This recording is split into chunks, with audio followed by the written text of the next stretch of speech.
ஒரு ஊர்ல ஒரு ராஜா இருந்தார். அவரு ஒரு நாள் காலையில அரண்மனையில மேல் மாடத்துல வந்து நின்றுகிட்டு இருந்தார். அப்போ ஒரு ஆள் வீதியில ரொம்ப வேகமா ஓடிக்கிட்டு இருக்கான். அதை ராஜா கவனிச்சார். அவன் மனசுல ஏதோ ஒரு தவிப்பு இருக்குங்கிறத புரிஞ்சுக்கிட்டார். உடனே அரண்மனை சேவகர்களை கூப்பிட்டார். அந்த ஆளை இங்க அழைச்சிட்டு வாங்க அப்படின்னார். இவங்க ஓடி போய் அந்த ஆளை அழைச்சிட்டு வந்தாங்க. மன்னர் முன்னாடி நிறுத்தினாங்க. மன்னர் அவனை நிமிர்ந்து பார்த்தார். எதுக்காக இவ்வளவு வேகமா ஓடிக்கிட்டு இருக்கிற அப்படின்னு கேட்டார். இதுக்கு அவன் சொன்னா, மன்னா, நம்ம கோட்டையின் வடக்கு வாசல் இருக்கு இல்லையா, அது ஓரமா ஒரு பெரிய பாறாங்கல் கிடக்கு. அதுக்கு அடியில நான் ஒரே ஒரு வெள்ளி நாணயத்தை புதைச்சி வச்சிருக்கேன். அது இப்போ எனக்கு தேவைப்படுது. என்னுடைய மனைவிக்கு ஒரு பரிசு வாங்கி கொடுக்க வேண்டியிருக்கு. அதுக்காக தான் அவசரமா ஓடிக்கிட்டு இருக்கிறேன் அப்படின்னா. மன்னர் யோசனை பண்ணார். அப்புறம் சொன்னார், அதுக்காகவா இப்படி ஓடுற? பரவாயில்ல, அதை பத்தி கவலைப்படாத. நான் உனக்கு 10 வெள்ளி காசுகள் தர்றேன், வாங்கிட்டு திரும்பி போ அப்படின்னார். இவன் தலையை சொரிஞ்சான். மன்னா, நீங்க கொடுக்கறத ரொம்பவும் மகிழ்ச்சியோட வாங்கிக்கிறேன். இருந்தாலும் அதுக்கப்புறம் அந்த வடக்கு வாசலுக்கு போய் அங்க இருக்கிற ஒரு நாணயத்தையும் எடுத்துக்கிட்டு போயிடுறேனே அப்படின்னானா. இதை பாருப்பா, அந்த ஒரு நாணயத்தை மறந்துடு, உனக்கு 100 வெள்ளி நாணயங்கள் தரேன் இருக்கார். மன்னா, ரொம்ப மகிழ்ச்சி. உங்க மாதிரி தாராள குணம் வேற யாருக்கும் வராது. நீங்க கொடுக்குற 100 நாணயங்களையும் வாங்கிக்கிறேன். இருந்தாலும் வடக்கு வாசலுக்கு போய் அதையும் எடுத்துக்கிட்டா 101 ஆயிடுமே அப்படின்னானா. இதை பாருப்பா, அந்த ஒரு நாணயத்தை மறந்துடு, அது எக்கேடாவது கெட்டு போட்டோம். நான் உனக்கு 100 பொற்காசுகள் தரேன், அதையாவது வாங்கிட்டு வந்த வழியிலேயே திரும்பி போடுன்னாராம். தங்க நாணயங்களே தரேன்னு சொல்றீங்க, தாராளமா வாங்கிக்கிறேன். இருந்தாலும் வடக்கு வாசலுக்கு போய் அப்படின்னு மறுபடியும் ஆரம்பிச்சான். அரசர் வந்து பொறுமை இழந்துட்டார். கடைசியா ஒரு முடிவுக்கு வந்துட்டார். இதை பாருப்பா, உனக்கு என்னுடைய ராஜ்யத்திலேயே பாதியை கொடுத்துட்றேன், அப்படியாவது திருப்தியா திரும்பி போ அப்படின்னாராம். மன்னா, உங்களுடைய பெருந்தன்மைக்கு ஈடு இணையே கிடையாது. தேசத்திலேயே பாதி பிரிச்சு கொடுக்குறேன்னு சொல்றீங்க, அதனால உங்ககிட்ட ஒரு சின்ன வேண்டுகோள் அப்படின்னானா. சொல்லுன்னாராம் மன்னர் ஆர்வமா. இவன் மெதுவா ஆரம்பிச்சான். அப்படி இந்த ராஜ்யத்தை 2ஆ பிரிக்கிறப்போ அந்த வடக்கு வாசல் இருக்கிற பக்கத்தை என்கிட்டயே கொடுத்துருங்க அப்படின்னானா. மன்னர் அசந்து போயிட்டார். இந்த கதை எதுக்காகன்னு கேட்டா, மனம்ங்கிறது ஒரு குரங்குங்கிறத புரிஞ்சுக்கிறதுக்காகத்தான். உன்னை பிடிச்சுக்கிட்டா லேசில விடாது. அப்படிப்பட்ட மனசை அறிவு தான் வழி நடத்தணும். அதுல தான் வாழ்க்கையின் வெற்றி அடங்கி இருக்குது. ஒரு சின்ன பையன் தெருவில் அழுதுகிட்டு இருந்தான். ஏன்பா அழுவுறேன்னு ஒரு பெரியவர் கேட்டார். 1 ரூபா காசை இங்க தொலைச்சுட்டேன் அப்படின்னா. சரி, அதுக்காக அழாத, அதுக்கு பதிலாக 10 ரூபா தரேன், இந்தா வச்சுக்கோன்னு கொடுத்தாரு.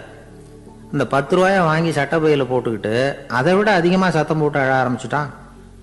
மறுபடியும் ஏண்டா அழறேன்னு கேட்டார் பெரியவர். அந்த 1 ரூபாயும் கிடைச்சிட்டுதுன்னா இப்போ என்கிட்ட 11 ரூபா இருக்குமே, இப்போ 10 ரூபா தானே இருக்கு அப்படின்னு சொல்லிவிட்டு அழறான்.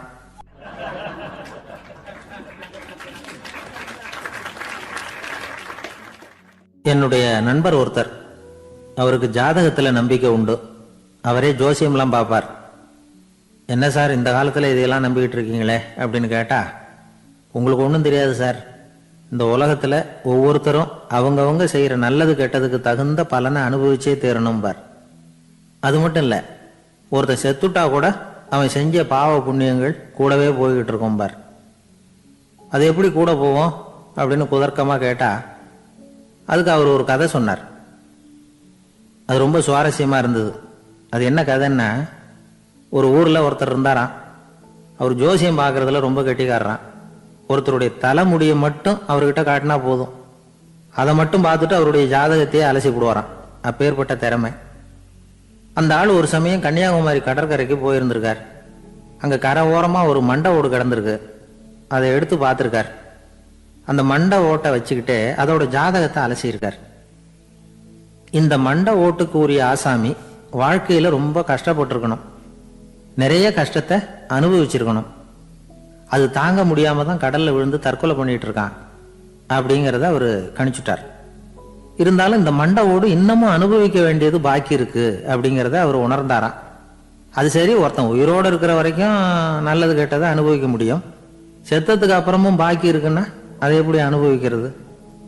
இந்த மண்டை ஓட்டுக்கு இன்னும் கொஞ்சம் பாக்கி இருக்குங்கிறது அவருக்கு புரிஞ்சதே தவிர அதோட அர்த்தம் என்னங்கிறது சரியா விளங்கல. சரி, இதை இன்னும் கொஞ்சம் விவரமா ஆராய்ச்சி பண்ணுவோம் அப்படின்னு நினைச்சுக்கிட்டு அதை தன்னுடைய வீட்டுக்கு எடுத்துட்டு போயிட்டார். அந்த மண்டை ஓட்டை ஒரு பெட்டியில வச்சு பூட்டினார். தன்னுடைய தனி அறையில அதை பத்திரமா வச்சுக்கிட்டார். தினமும் ராத்திரி ஆனதும் தன்னுடைய மனைவியை பார்த்து, நீ போய் பூஜை அறையில தனியா படுத்துக்க அப்படின்னு சொல்லிவிட்டு தினம் ராத்திரி 12 மணிக்கு பெட்டியை திறந்து அவர் பார்ப்பார். மண்டை ஓடு அப்படியே இருந்தது தவிர இன்னும் கொஞ்சம் பாக்கி இருக்குங்கிறதுக்கு அர்த்தம் அவருக்கு விளங்கலை. அந்த மண்டை ஓட்டுக்கு இன்னும் என்ன பாக்கி இருக்க போகுது? இப்படியே ஒரு 10 நாள் போச்சு. அந்த வீட்டம்மாவுக்கு சந்தேகம் வந்துட்டுது. நம்ம வீட்டுக்காரரு நம்மளை தனியா ஏன் தூங்க சொல்றார் அப்படிங்கிற சந்தேகம். உடனே பக்கத்து வீட்டு அம்மா கிட்ட விஷயத்த சொல்லியிருக்கிறாங்க. அந்த அம்மா உடனே, நீ கவலைப்படாத, நான் கண்டுபிடிச்சி சொல்றேன் அப்படின்னு சொல்லிவிட்டாங்களாம். அன்னைக்கு ராத்திரியே ஜன்னல் வழியா எட்டி பார்த்துருக்குறாங்க. இந்த ஆள் மண்டை ஓட்டை கையில வச்சுக்கிட்டு அது திருப்பி திருப்பி பார்த்துக்கிட்டு இருக்கிறான். அதை பார்த்துட்டாங்க. மறுநாள் காலையில அவரோட மனைவியை பார்த்தாங்க. ஏம்மா, உன் வீட்டுக்காரருக்கு நீ முதல் மனைவியா 2வது மனைவியா அப்படின்னு கேட்டாங்களாம். எனக்கு தெரிஞ்ச வரைக்கும் நான் ஒருத்தி தான் அவருடைய மனைவி அப்படின்னாங்களாம் அவங்க. அப்படி இல்லை, நீ அவருக்கு 2வது மனைவி. முதல் மனைவியின் மண்டை ஓட்டை தான் அவர் தினமும் ராத்திரியில் எடுத்து பார்த்துக்கிட்டு இருக்கிறார் அப்படின்னாங்க அடுத்த வீட்டு அம்மா. அப்படியா விஷயம் அப்படின்னு சொல்லிவிட்டு கணவன் வீட்டில் இல்லாத நேரமாக பார்த்து அந்த மண்டை ஓட்டை எடுத்து கொண்டாந்து ஒரு உரல்ல போட்டு உலக்கையால குத்தி நொறுக்க ஆரம்பிச்சுட்டாங்க. வெளியில போயிருந்த அந்த ஆள் அப்பதான் உள்ள நுழைஞ்சார். மண்டை ஓடு உலக்கை கிட்ட குத்து வாங்கிட்டு இருக்கு. அது அனுபவிக்க வேண்டியது இன்னும் கொஞ்சம் பாக்கி இருக்குங்கிறதுக்கு அர்த்தம் எனக்கு இப்பதான் புரிஞ்சுது அப்படின்னாராம் அவர். இந்த கதையிலிருந்து நாம இன்னொரு நீதியையும் புரிஞ்சுக்கணும். அதாவது நம்ம வீட்டை பத்தி நமக்கு புரியாததெல்லாம் அடுத்த வீட்டுக்காரங்களுக்கு நல்லா புரியும். இந்த காலத்துல ஒருத்தர் ஒரு நீச்சல் குளத்துல நீச்சல் அடிச்சுக்கிட்டு இருக்கிறார். காவலுக்கு இருந்தவர் அதை கவனிச்சுட்டார். கரையிலிருந்து சத்தம் போட்டாராம், இதோ பாருங்க, இங்க ராத்திரி 8 மணிக்கு மேல நீச்சல் அடிக்கிறது சட்டப்படி குற்றம், அதுக்கு அனுமதி கிடையாது, தெரியாதா உங்களுக்கு அப்படின்னாராம். இதுக்கு அவரு, ஐயோ நான் நீச்சல் அடிக்க வந்தவன் இல்லைங்க, சும்மா சுத்தி பார்க்க வந்தவன், தடுமாறி குளத்துல விழுந்துட்டேன், நீச்சல் தெரியாது, அதனால தத்தளிச்சுக்கிட்டு இருக்கிறேன் அப்படின்னு கத்துனாராம். கரையில இருந்தவர் பார்த்தார். ஓ அப்படின்னா சரி, அதுக்கு ஒன்றும் தடை இல்லை அப்படின்னு சொல்லிவிட்டு அவர் பாட்டு நடந்து போயிட்டாராம்.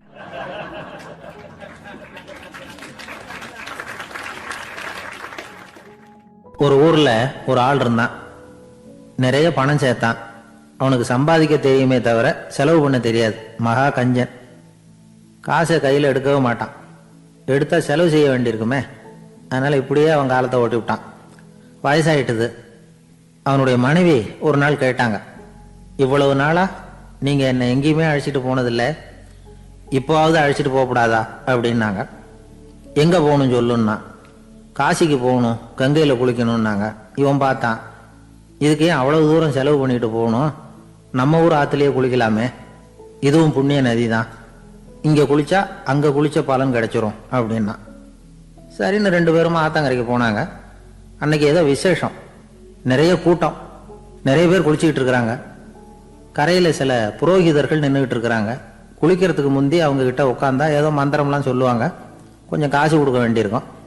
அதனால இவன் என்ன பண்ணா, ஆத்தங்கரையிலேயே கொஞ்சம் தூரம் போனான்.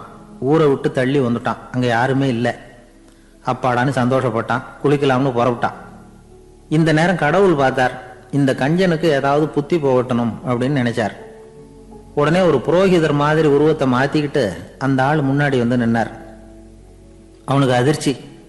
இங்க யாருமே இருக்க மாட்டாங்கன்னு நினைச்சா இங்கேயுமே ஒரு ஆள் வந்துட்டாரு, என்ன பண்றதுன்னு யோசனை பண்ணான். புரோகிதர் உருவத்தில் இருந்த கடவுள் சொன்னார், இதை பாருங்க, இன்னைக்கு விசேஷ நாள், நீராடுறதுக்கு முன்னாடி சுயகல்பம் பண்ணிக்கிறது ரொம்ப நல்லது அப்படின்னார். என்கிட்ட பணம் எதுவும் இல்லையேன்னா. பரவாயில்ல, அப்புறமா கொடுங்க, வாங்கிக்கிறேன், ஆனா ஒண்ணு, எவ்வளவு கொடுப்பீங்கிறத மட்டும் இப்பவே சொல்லிவிடுங்க அப்படின்னார். இவன் ரொம்ப யோசனை பண்ணான். ஒரு 10 பைசா தரேன் அப்படின்னா. சரின்னு ஒத்துக்கிட்டு எல்லா கிரியைகளையும் அவர் செஞ்சார். அதுக்கப்புறம் கணவனும் மனைவியும் ஆத்துல குளிச்சாங்க. அவர் போயிட்டார். கொஞ்ச நாள் கழிச்சு அவன் வீட்டுக்கு வந்தார் கடனை வசூல் பண்றதுக்கு. வாசல்ல நின்றுகிட்டு இருந்த அவன் மனைவி இவரை பார்த்ததும் தயங்க ஆரம்பிச்சாங்க. அந்த அம்மா கிட்ட விஷயத்த சொன்னார். அந்த அம்மா ஓடி போய் உள்ள இருக்கிற தன்னுடைய கணவர்கிட்ட சொன்னாங்க. அவன் யோசனை பண்ணான், இப்போ வெளியில போனா அவனுக்கு 10 காசு கொடுக்க வேண்டியிருக்கும், அதனால எனக்கு காய்ச்சல்னு அந்த ஆளுகிட்ட சொல்லிவிடு, இன்னொரு சந்தர்ப்பத்தில் என்னை வந்து பார்க்க சொல்லு அப்படின்னா. அந்த அம்மா போய் சொன்னாங்க. அப்படிங்களா? அப்படின்னா அவரை நான் உடனே போய் பார்க்கணுமே அப்படின்னு உள்ள நுழைய ஆரம்பித்தார். அவங்க மறுபடியும் இருங்க இருங்க தான் வரேன்னு சொல்லிவிட்டு உள்ள ஓடி விஷயத்த சொன்னாங்க. இது ஏதுடா வம்பா போச்சு அப்படின்னு பார்த்தான். மனைவியை கிட்டத்தில் கூப்பிட்டான். இதோ பாரு, ஜன்னி கண்டு நான் இறந்து போயிட்டதா சொல்லிவிடு அப்படின்னா சொன்னாங்க. புரோகிதர் பார்த்தார். அப்படின்னா ஒரு வழியாக இருந்து அவருடைய இறுதி சடங்குகளையும் நானே முடிச்சுட்டு போயிடுறேன் அப்படின்னார். உள்ளே இருந்தவன் யோசனை பண்ணான், அந்த ஆள் என்னை விடமாட்டான் போல இருக்கு, அதனால் ஒரு சவப்பெட்டியில் என்னை வச்சு தூக்கிக்கிட்டு மயானத்துக்கு போங்க பார்த்துக்கலாம் அப்படின்னா. புரோகிதரும் விடுற மாதிரி இல்லை, கூடவே நடந்து போயிட்டு இருக்கிறார். அங்கே இறக்கி சடங்குகளை முடிச்சுட்டு தீ வைக்கிற நேரம் பொட்டிக்குள்ளே இருந்த நம்ம ஆள் அலறி அடிச்சுட்டு வெளியில் ஓடி வந்தான். புரோகிதர் உருவத்தில் இருந்த கடவுள் சிரிச்சார், தன்னுடைய சுய உருவத்தை காட்டினார். அதுக்கப்புறம் அவனை கூப்பிட்டு, இதை பார்ப்பா, ஏன் இப்படி அல்லாடுற, ஏதாவது வரம் வேணும்னா கேள்தரேன் அப்படின்னார். அவன் யோசனை பண்ணான். பகவானே, ஒரே ஒரு வரம் தான் உங்ககிட்ட கேட்கணும்னா. என்ன வேணும் கேளுன்னார். அந்த 10 பைசா தட்சணையை தள்ளுபடி பண்ணா போதும் அப்படின்னா. கடவுளும் சரின்னு சொல்லிட்டு போயிட்டார். இப்படி ஒரு கதையை சுவாமி சிவானந்தர் சொல்லியிருக்கிறார். செல்வந்தர்கள் பல பேர் இப்படித்தான் இருக்கிறாங்க. தாங்களும் அனுபவிக்க மாட்டாங்க, அடுத்தவங்களுக்கும் கொடுக்க மாட்டாங்க. இது மாதிரியான கஞ்சர்களுக்கு இந்த உலகம் இல்லை அந்த உலகம் இல்லைங்கிறார் அவர். இந்த கதையில கடவுள் கடன் வசூலுக்கு வந்தது மாதிரி நம்ம ஊர் ஆள் ஒருத்தன் இன்னொருத்தர்கிட்ட 10 பைசா கடன் கொடுத்துட்டான். திருப்பி வாங்கறதுக்கு நடையா நடக்கிறான். கடைசியா கேட்டான், நீ எப்பதான் கடனை திருப்பி தரப்போற, அதை முடிவா சொல்லுன்னா. வர்ற வியாழக்கிழமை கண்டிப்பா கொடுத்துருவேன் அப்படின்னானா அவன். அன்னைக்கு நான் ஊர்ல இருக்க மாட்டேனே அப்படின்னானா இவன். அதனால என்ன, நானும் தான் அன்னைக்கு ஊர்ல இருக்க மாட்டேன் அப்படின்னானா. ஒருத்தர் ஓடி வந்தார். இன்னொருத்தரை பார்த்து, சார் உங்க சைக்கிளை ஒரு நாள் இரவல் கொடுங்களேன், பக்கத்து ஊருக்கு போயிட்டு வர வேண்டியிருக்கு அப்படின்னார். இவர் சைக்கிளை கொடுத்து பத்திரமா கொண்டுட்டு போங்கன்னார். சார் இதை பத்திரமா கொண்டு போறேன், கவலையே வேணாம், ஏன்னா இது உங்களோட சைக்கிள் அப்படின்னு நான் நினைக்கல, என்னோட சைக்கிளா நினைக்கிறேன் அப்படின்னார். அதுக்கப்புறம் தான் இவருக்கு உண்மையாவே பயம் வந்துட்டுது. ஏன்னா அவர் சொன்னது மாதிரி அதை தன்னோட சைக்கிளாவே நினைச்சு தள்ளிட்டு போட்டா என்ன பண்றது. எது எதை நம்முடையதா நினைக்கணுங்கிறதுக்கு ஒரு வரையறை இருக்கு. சில பேர் ஆபீஸையே வீடா நினைச்சு விடுறது உண்டு. அப்படிப்பட்டவங்க கூட வீட்டை ஆபீஸா நினைக்கிறது இல்லை. ஏன்னா வீட்டில் இவர் ஆபீஸரா நடந்துக்க முடியறதில்லை. இதெல்லாம் ஒரு பக்கம் இருக்கட்டும், இப்போ விஷயத்துக்கு வருவோம். பொறியியல் மேதை டாக்டர் விஸ்வேஸ்வரய்யா இருந்தார் இல்லையா, பாரத ரத்னா விருதெல்லாம் கொடுத்தாங்களே. ஆபீஸ் வேலை வேற சொந்த வேலை வேற அப்படிங்கிறதுக்கு ஒரு உதாரணமா இருந்தவர் அவர். மைசூர் மகாராஜா கிட்ட திவானா இருந்தார். அவர் ஒரு நாள் அரசாங்க வேலை காரணமா வெளியூர் போயிருந்தார். ஹாசன்கிற ஊருக்கு பக்கத்துல ஒரு பயண மாளிகை, அங்க தங்கிவிட்டார். ராத்திரி அங்க தங்கி இருந்துட்டு விடிஞ்சதும் ஊருக்கு திரும்புறதாக திட்டம். ராத்திரி தூங்கறதுக்கு ரொம்ப நேரம் ஆயிட்டுது. ரொம்ப நேரம் வரைக்கும் அரசாங்க சம்பந்தப்பட்ட வேலைகளையே பார்த்துக்கிட்டு இருக்கிறார். அரசாங்க ஃபைல்கள் நிறைய இருந்தது. அதையெல்லாம் ஒவ்வொன்றா எடுத்தார், படித்து பார்த்தார், பரிசீலனை பண்ணார். அது அதில் எழுத வேண்டியதை எழுதினார், கையெழுத்து போட்டார். ஒரு வழியாக அந்த வேலையெல்லாம் முடிஞ்சுது. அதுக்கப்புறம் என்ன பண்ணார்னா, தன்னுடைய சூட்கேஸை திறந்தார். அதிலிருந்து 2 மெழுகுவத்தியை எடுத்து கொளுத்தி வச்சார். அந்த பயண மாளிகையில் அது வரைக்கும் எரிஞ்சுக்கிட்டு இருந்த மின்சார விளக்குகளை அணைச்சுட்டார். அதுக்கு பிறகு அந்த மெழுகுவத்தி வெளிச்சத்தில் சில புத்தகங்களை தொடர்ந்து படிக்க ஆரம்பிச்சிட்டார். அந்த பயண மாளிகையில் பணியாளராக இருந்தவர் இதை பார்த்துட்டு ஓடி வந்தார். மறுபடியும் மின் விளக்கு போடுறதுக்காக போனார். விஸ்வேஸ்வரய்யா அதை பார்த்துட்டு போட வேணாம்ட்டாராம். இது வரைக்கும் நான் அரசாங்க அலுவல்களை கவனிச்சுக்கிட்டு இருந்தேன், அதனால மின் விளக்குகள் அப்போ எரிஞ்சதில் தப்பு இல்லை. இப்போ நான் புத்தகம் படிச்சுக்கிட்டு இருக்கேன், இது என்னுடைய சொந்த வேலை, இங்கே இருக்கிற மின் விளக்கு அதுக்காக ஏன் எரியணும் அப்படின்னு கேட்டாராம். இப்போ இருக்கிற சில அரசு பணியாளர்கள்கிட்ட இந்த சம்பவத்தை பேச்சோட பேச்சா சொல்லி பார்த்தேன். அவங்களால இதை ஜீரணிக்கவே முடியல. நேர்மை தேவைதான் சார், அதுக்காக அவ்வளவு தூரத்துக்கு அது தேவையா அப்படிங்கிறாங்க. விஸ்வேஸ்வரய்யா அப்படி பண்ணினது தான் ஒரு நேர்மையாளர் அப்படின்னு இந்த உலகத்துக்கு நிரூபிக்கணுங்கிறதுக்காக இல்லை. தான் அப்படி நடந்து காட்டினா தன்னை சுற்றி இருக்கிறவங்களும் அதை கேள்விப்படுறவங்களும் முடிஞ்ச அளவுக்கு பொது வாழ்க்கையில் அரசு பணியில் நேர்மையை கடைபிடிக்க முயற்சி பண்ணலாமே அப்படிங்கிறதுக்காகத்தான். இப்போவும் சில பேர் இருக்கிறாங்க, இவங்க ஆஃபீஸ் வேற வீடு வேறன்னு நினைக்கிறது இல்லை, அவ்வளவு உரிமை. ஒருத்தர் அப்படிதான், அவருக்கு அவசரமாக 5000 ரூபாய் தேவைப்பட்டது. ஆஃபீஸு பணத்தை எடுத்துக்கிட்டார். அந்த நேரம் பார்த்து ஆடிட் வந்துட்டுது, ஆப்பிட்டுக்கிட்டார். விசாரணை நடக்குது. அவர் சொல்றார், சார் நான் நேரம் காலம் பார்க்காம ஆஃபீஸில் வேலை செய்வேன், ஏன்னா அதை என்னோட ஆஃபீஸாக நினைக்கிறேன். அவசரத்துக்கு அந்த பணத்தை எடுத்தேன். மறுபடியும் வச்சுடலாம்னு தான் இருந்தேன். அதுக்குள்ளே இப்படி ஆயிட்டுது. நீங்கள் என்ன நினச்சாலும் சரி, நான் ஆஃபீஸ் வேற வீடு வேற அப்படின்னு நினைக்கிறது இல்லை. அது என்னோட சுபாவம் அப்படின்னார். விசாரணை பண்ணவர் தீர்ப்பு வழங்கினார்.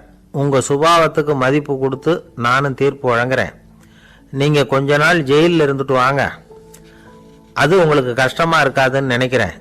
ஏன்னா அங்கே போனாலும் நீங்கள் உங்கள் சுபாவப்படி வீடு வேற ஜெயில் வேறன்னு நினைக்க மாட்டீங்க அப்படின்னாராம்.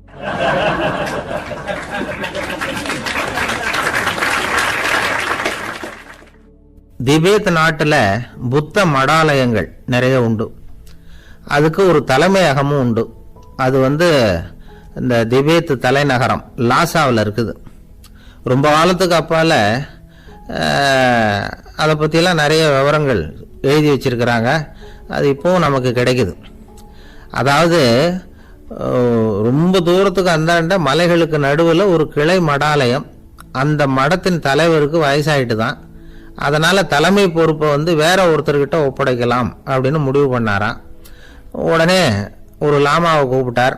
அவர் மூலமாக தலைமை மடாலயத்துக்கு செய்தி அனுப்புனார், பொருத்தமான வாரிசு ஒருத்தரை அனுப்பி வைக்கும்படியாக. அந்த வாலிப லாமா புறப்பட்டார். காடு மேடெல்லாம் நடந்து போறார். ரொம்ப நாள் கழிச்சு தலைமை பீடத்தை அடைஞ்சார். தலைமை குரு கிட்ட விவரத்தை சொன்னார். தகுதியான ஒருத்தரை அனுப்பி வச்சா அழைச்சிட்டு போறேன் அப்படின்னார். சரி, நாளைக்கு காலையில் நீங்கள் அவங்க எல்லாரையும் அழைச்சிட்டு போகலாம்னார் அவர். அவங்க எல்லாரையுமா? அங்கே தேவைப்படுறது ஒருத்தர் தானே அப்படின்னார் இவர். ஆமான்னார்.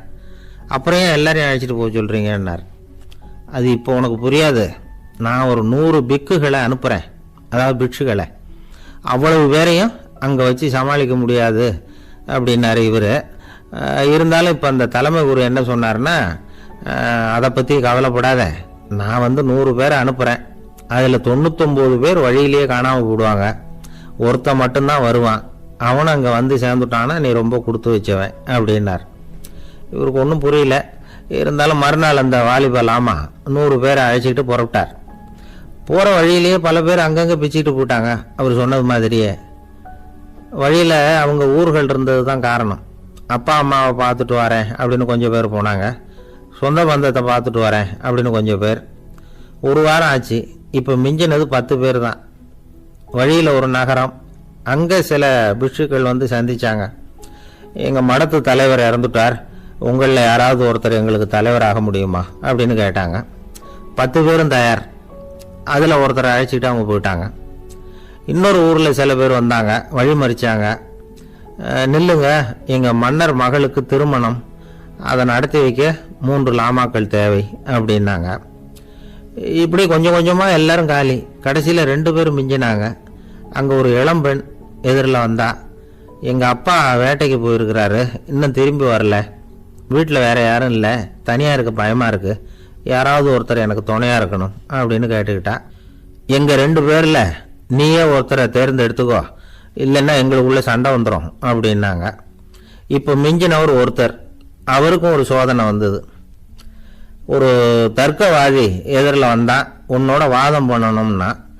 இவனோட வாதம் பண்ணுறேன், அது முடிய ரொம்ப காலம் ஆகலாம். தர்க்கத்தில் நான் ஜெயிச்சா அங்கே வரேன், இல்லைன்னா இவருடைய சீடன் ஆயிடுவேன் அப்படின்னார் அவர். கடைசியாக அழைக்க வந்த வாலிபலாமா மட்டும் வெறும் கையோடு திரும்பி போனார். அங்கே இருந்த வயசான மடாதிபதி கேட்டார், எத்தனை பேர் அங்கேருந்து புறப்பட்டீங்கன்னார். என்னையும் சேர்த்து 101ன்னார் அவர். நல்லது, நீயாவது திரும்பி வந்திய, அதுதான் எனக்கு போதும். ஏன்னா நீ தான் எனக்கு உண்மையான வாரிசு. அந்த 100 பேரில் யாரும் வரமாட்டாங்க அப்படின்னார் அவர். ஏன்னா அவருக்கு தெரியும் இவர் ஒருத்தர் தான் திரும்பி வருவாருங்கிறது. திபேத்தில் ஒரு பழங்கால பழமொழி உண்டாம், 100 பேர் செல்லலாம், எப்பொழுதாவது ஒருவன் அபூர்வமாக அடைய வேண்டிய இடத்தை அடைவான். இதுதான் அந்த பழமொழி. ஒரு உன்னதமான இலக்கை அடையணும்னா அது அவ்வளவு சுலபமான காரியம் இல்லை. இந்த காலத்து மடாலயம் ஒன்று, அதில் ஒரு தலைவர், அவருக்கு வயசாயிட்டுது, தனக்கு ஒரு வாரிசை நியமிக்கணும் அப்படின்னு ஆசைப்பட்டார். ரொம்ப கஷ்டப்பட்டு ஒருத்தரை பிடிச்சார். தனக்கு வாரிசா நியமிச்சுட்டு அவர் சமாதி ஆயிட்டார். புதுசாக பொறுப்பேற்றுக்கிட்டவர் அப்படியே உட்காந்துருந்தார். அவரை தேடிட்டு பத்திரிகை நிருபர்கள்லாம் வந்தாங்க, கேட்டாங்க. அவர் உங்கள் பொறுப்பில் வந்து அவர் பெரியவர் விட்டுட்டு போன இது எவ்வளவு சுமாராக தேரும், எவ்வளவு விட்டுட்டு போனார் அப்படின்னு கேட்டிருக்கிறாங்க. அது என்ன ஒரு 50 லட்சம் இருக்கும் அப்படின்னாராம். அவ்வளவும் பணமா அப்படின்னு கேட்டிருக்காங்க. இல்லைங்க, கடன் அப்படின்னாராம் இவர்.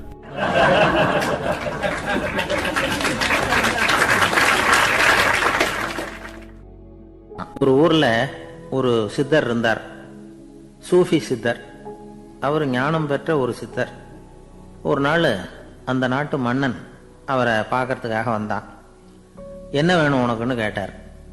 நான் கடவுளை பார்க்கணும், அதுக்கு நீங்கள் தான் உதவி பண்ணணும் அப்படின்னா அவன். சித்தர் கொஞ்சம் யோசனை பண்ணார். சரி, போயிட்டு நாளைக்கு வாடினார். அதே மாதிரி மன்னன் போயிட்டு அடுத்த நாள் வந்தான். இங்கே நீ என்னோட ஒரு வாரம் தங்கியிருக்க வேண்டியிருக்கும்னார். சரின்னா ஒரு பிச்சை பாத்திரத்தை தூக்கி கையில் கொடுத்தார். அவனுக்கு ஒன்றும் புரியல, இருந்தாலும் வாங்கிட்டான். வாங்கிட்டு இதை என்ன செய்யணும் அப்படின்னு கேட்டான். இதை ஒன்றும் செய்ய வேணாம், இதை எடுத்துக்கிட்டு பக்கத்தில் உள்ள கிராமங்களுக்கு போ, வீடு வீடாக பிச்சை எடுத்துக்கிட்டு வா. அப்படி வந்த பிறகுதான் உனக்கு சாப்பாடும் ஓய்வும் கிடைக்கும். ஒரு வாரம் இப்படி செய், அதுக்கப்புறம் 8வது நாள் நாம் கடவுளை பற்றி யோசிக்கலாம் அப்படின்னார். இப்படி ஒரு சொன்னதை கேட்டதும் அந்த அரசனுக்கு அதிர்ச்சி ஆயிட்டுது. ஒரு மாதிரி ஆயிட்டான். தன்னுடைய சொந்த நாட்டில் சொந்த குடிமக்கள் கிட்ட போய் பிச்சை எடுக்கிறதா அப்படின்னு யோசனை பண்ணி பார்த்தான். அதுக்கப்புறம் மெதுவா அவன் அந்த சித்தரை பார்த்தான். ஐயா, சொந்த நாட்டிலேயே பிச்சை எடுக்கிறதுன்னா எனக்கு ஒரு மாதிரியா இருக்கு, வெக்கமா இருக்கு. நான் வேணும்னா வெளி தேசத்தில் எங்கேயாவது போய் பிச்சை எடுக்கவா அப்படின்னு கேட்டான். இதுக்கு அந்த சித்தர் ஒரு சம்மதிக்கலை. இதை பாரு, உன்னால பிச்சை எடுக்க முடியலன்னா பேசாம திரும்பி அரண்மனைக்கே போயிடு. அதுக்கப்புறம் கடவுளை பத்தி எல்லாம் பேசுறதுக்கு என்னை தேடிட்டு வரக்கூடாது அப்படின்னு விட்டார். மன்னன் தயங்கினான். இருந்தாலும் மனசை சரி பண்ணிட்டு சம்மதிச்சான். சரிங்க, ஒரு வாரம் இங்க தங்குறேன், நீங்க சொல்றது மாதிரி பக்கத்து கிராமங்களுக்கு போறேன், வீடு வீடா பிச்சை எடுக்கிறேன், வர்றேன் அப்படின்னா. ஒரு வாரம் தெரு தெருவா பிச்சை பாத்திரத்தோட அலைஞ்சான். சொந்த ஊர்ல சொந்த குடிமக்கள் கிட்ட பிச்சை எடுத்தான். 7 நாள் முடிஞ்சது. 8வது நாள் அந்த சித்தர் மன்னனை கூப்பிட்டார். இப்படி வாழ்னார். வந்தான். இனிமே நீ கடவுளை பத்தி என்கிட்ட கேட்கலாம்னார். இனிமே கேட்கறதுக்கு ஒண்ணுமே இல்லை சுவாமின்னா இவன். ஒரு வார காலம் பிச்சை எடுத்த பிறகுதான் கடவுளை காண முடியும் அப்படின்னு நான் கனவு கூட காணவில்லைன்னா. அப்படின்னா நீ பிச்சை எடுத்த காலத்துல அப்படி என்னதான் நடந்தது அப்படின்னு கேட்டார் அவரு.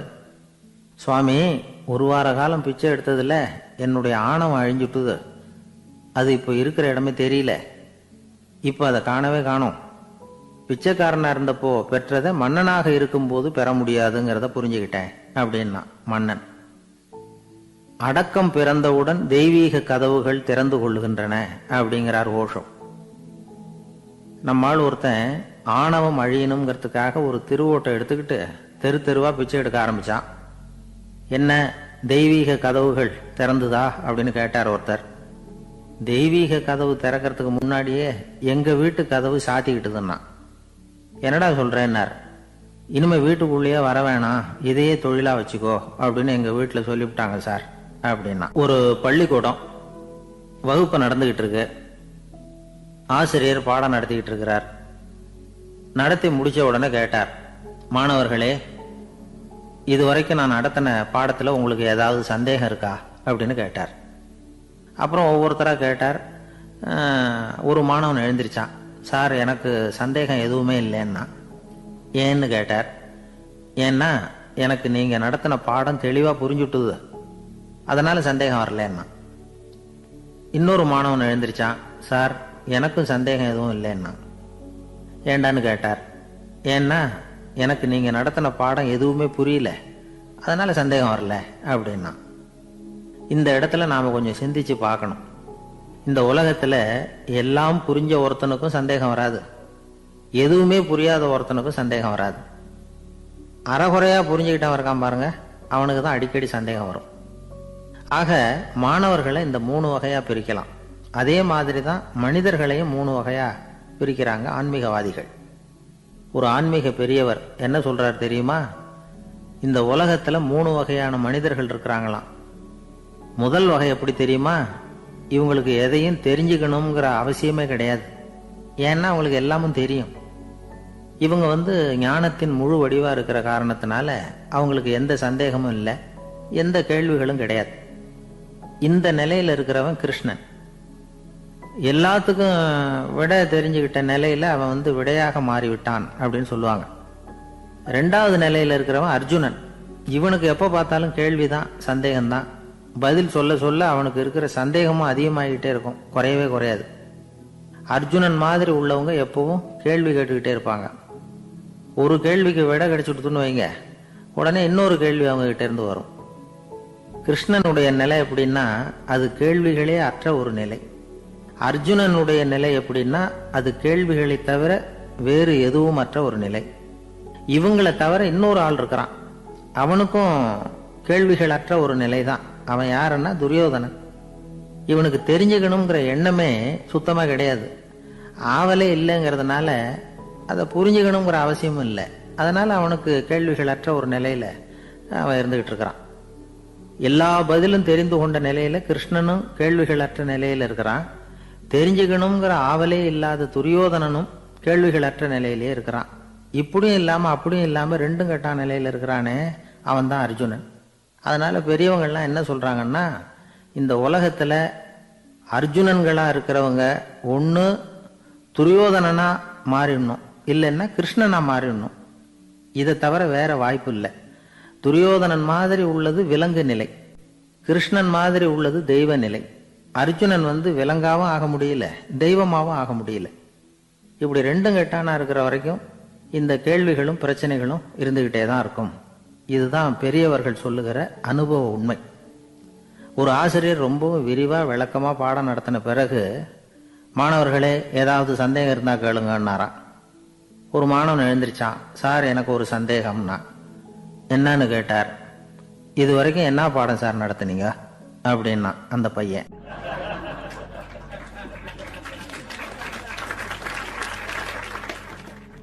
ஒரு ஊர்ல ஒரு மன்னர் இருந்தார். ஒரு நாள் அவருடைய அரசவைக்கு ஒரு ஓவியன் வந்தான்.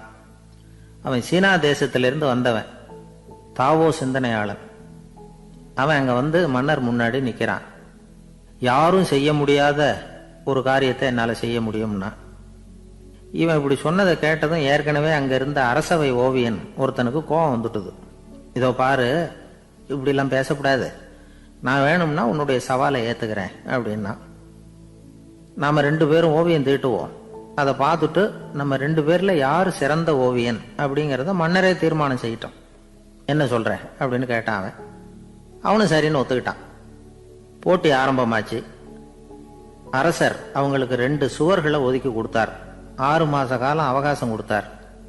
2 ஓவியர்களும் அவங்கவங்க வேலையை ஆரம்பிச்சாங்க. இரவு பகலா வேலை செய்ய ஆரம்பிச்சுட்டாங்க. 6 மாசம் முடிஞ்சது. அரசர் பார்த்தார். முதல்ல தன்னுடைய அரசவை ஓவியர் தீட்டி இருந்த ஓவியத்தை பார்த்தார். ரொம்ப பிரமாதமா இருந்தது, பாராட்டினார். இதோ பாரு, உன்னுடைய ஓவியம் அற்புதமா இருக்கு, உயிரோட்டம் உள்ளதா இருக்குது, கலையின் உச்சமே இதுதான், இதை விட சிறந்த ஒரு ஓவியத்தை வேற யாராலையும் படைக்க முடியாது அப்படின்னார். அதுக்கப்புறம் அந்த சீன ஓவியன் கிட்ட போனார். எங்க உன்னுடைய ஓவியம்னு கேட்டார். திரைச்சீலையை விலக்கி விட்டு பாருங்கன்னா. மன்னர் அந்த திரைச்சீலையை விளக்குனார். உள்ள ஓவியம் இருக்க வேண்டிய இடம் கண்ணாடி மாதிரி தெரிஞ்சுது. அவன் அந்த 6 மாச காலமா அந்த சுவரை தேய்ச்சி தேய்ச்சி கண்ணாடி மாதிரி ஆக்கி வச்சிருக்கிறான். அதுக்கு நேரா எதிர் சுவரில் அரசவை ஓவியம் தீட்டின ஓவியம் இருக்கு. அது எதிரில் இருந்த இந்த கண்ணாடியில பட்டு பிரதிபலிக்குது. மன்னர் யோசனை பண்ண ஆரம்பிச்சார். அப்புறம் அந்த சீன ஓவியனை பார்த்து கேட்டார். இதோ பாரு, நீ என்னுடைய ஆளை தோற்கடிச்சுட்ட அப்படிங்கறதுல சந்தேகம் இல்லை, ஆனாலும் எங்களை ஏமாத்தி இருக்கிற, எந்த ஓவியமும் நீ வரையிலையே அப்படின்னார். அரசே, இதுதான் உண்மையான ஓவியம், உயிருள்ள ஓவியம். இது மனோபாவங்களை பிரதிபலிக்கும், மாறுகின்ற காலங்களை அப்படியே காட்டும் அப்படின்னா அந்த சீன ஓவியன். கையால வரைகிற ஓவியங்கள்ல சலனம் இல்லை, கண்ணாடி அப்படி கிடையாது, சக்தியின் ஓட்டம் அதுல எப்பவும் இருந்துகிட்டே இருக்கும். கண்ணாடி மட்டுமே ஜீவன் உள்ள ஓவியமா இருக்க முடியுங்கிறத அந்த சீன ஓவியன் தெரிஞ்சு வச்சிருந்தான். ஏன்னா அவன் ஒரு தாவோ சிந்தனையாளன். ஒவ்வொரு குழந்தையும் இந்த கண்ணாடியோட தான் பிறக்குது. ஆனா நாம என்ன செய்யறோம்னா ஓவியங்களை கண்ணாடி மீது பதிப்பிச்சு விடுறோம்.